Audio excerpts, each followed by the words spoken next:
অনেক মানুষের অনেক কথা শুনতে হয়েছে। তো আলহামদুলিল্লাহ এখন আমরা মানুষের কথা অতিক্রম করে এখন আমরা সফল একটা চাষি হয়ে গেছি। আমাদের পিছনে দেখতে পাচ্ছেন যে অনেক খেজুর ধরছে গাছে। এই গাছগুলা পরিচালনা করতেছে 2022 সাল থেকে আজ পর্যন্ত।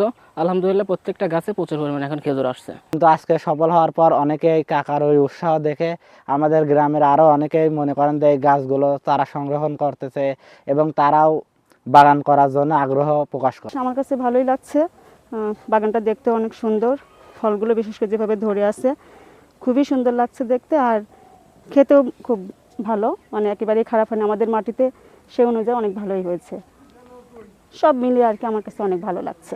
এখানে এসে দেখছি যে এখানে আসলেই সম্ভব, এটা এত সুন্দর একটা বাগান হয়েছে, আবার খেজুরগুলো অনেক সুস্বাদু এবং মিষ্টি, খুব ভালো লাগছে। আর বাগানটা এত ভালো লাগবে এটা আমি আশা করি নাই।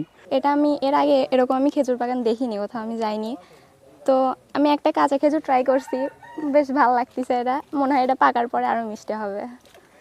সৌদি আরবের খেজুর বাংলাদেশে উৎপাদন হচ্ছে, এটা অবশ্যই সবার জন্য অনেক অবিশ্বাস্য একটা বিষয়, যেহেতু বাইরের খেজুর আমাদের দেশে উৎপাদন হচ্ছে। সবাই এটা খেতে পারবে, এগুলো যদি পাকে পরবর্তীতে এরা যদি ভালোভাবে যদি সব জায়গায় সাপ্লাই করে, তাহলে তো এটা মোটামুটি অনেক বড় এবং মোটা তাজা হয়েছে। সোজা সোজা কথাই বলতে গেলে বিদেশি টাইপের যে হচ্ছে সৌদি আরবের যে খেজুরগুলো হয় এই টাইপের হয়েছে আর কি। অনেক সুন্দর লাগলো, বাগানটা ঘুরে দেখলাম, অনেক সুন্দর হয়েছে। এখন দেখা যাক খেজুর কেমন হয়। খেয়ে টেস্ট করছি কাঁচা অবস্থায়, তবে মিষ্টি আসে, মোটামুটি ভালোই মিষ্টি আছে। অনলাইনে যে সৌদি আরবের খেজুর বাংলাদেশে উৎপাদন হচ্ছে, তো সেই ক্ষেত্রে আসলে অনলাইনে দেখা, বাস্তবতা কি আমি জানতাম না। তো এখানে যখন খবর পেলাম যে এখানে বিদেশি সৌদি আরবের খেজুর উৎপাদন হচ্ছে, তো সেই ক্ষেত্রে দেখার জন্য আগ্রহ হলো, আসলাম।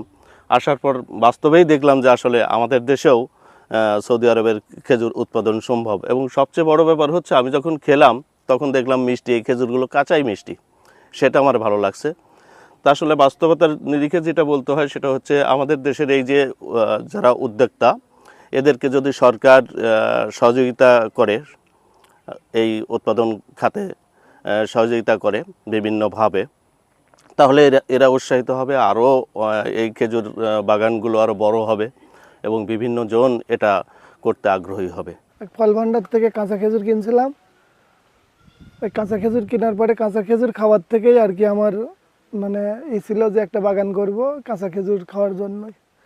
সেই ইয়াতে আমি 22 সালে ওই বীজ থেকেই আর কি চারা রোপণ করছিলাম। করার পরে গয়েশপুর এক রাজীব ডাক্তার নামে এক ভাই, মানে বন্ধু বা ছোটো ভাই বলা চলে, ওর একটা বাগান ছিল। ওর বাগান থেকে আমি 15 পিস চারা নিয়েছিলাম।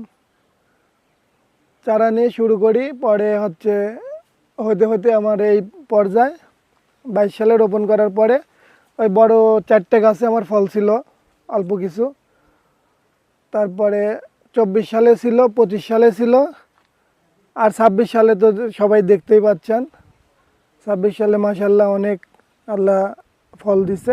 কৃষি প্রধান পাবনা জেলায় উল্লেখযোগ্য সংখ্যক উদ্যোক্তা কৃষক আমরা তৈরি করতে সমর্থ হয়েছি। এরকমই একজন কৃষক জনাব সাইফুদ্দিন হিরো আটঘরিয়া উপজেলার গুরুবাসী গ্রামে নিজস্ব উদ্যোগে প্রায় 2 বিঘা জমিতে সৌদি খেজুর চাষ করেছেন। সৌদি খেজুর বাংলাদেশের আবহাওয়া এবং মাটিতে সফল হবে কিনা এটা একেবারেই আমাদের পরীক্ষামূলক পর্যায়ে রয়েছে। আমরা গবেষণা প্রতিষ্ঠানকে ইনভাইট করব, এটা সরজমিনে দেখে বাংলাদেশে সৌদি খেজুরের সম্ভাবনা কতটুকু এটা আমাদের স্টাডি রিপোর্ট দিবে। তারপরে আমরা এই বিষয়টা মানে সৌদি খেজুর আবাদ অন্যান্য কৃষককে উৎসাহিত করব কিনা কৃষি বিভাগের পক্ষ থেকে উদ্যোগ গ্রহণ করব।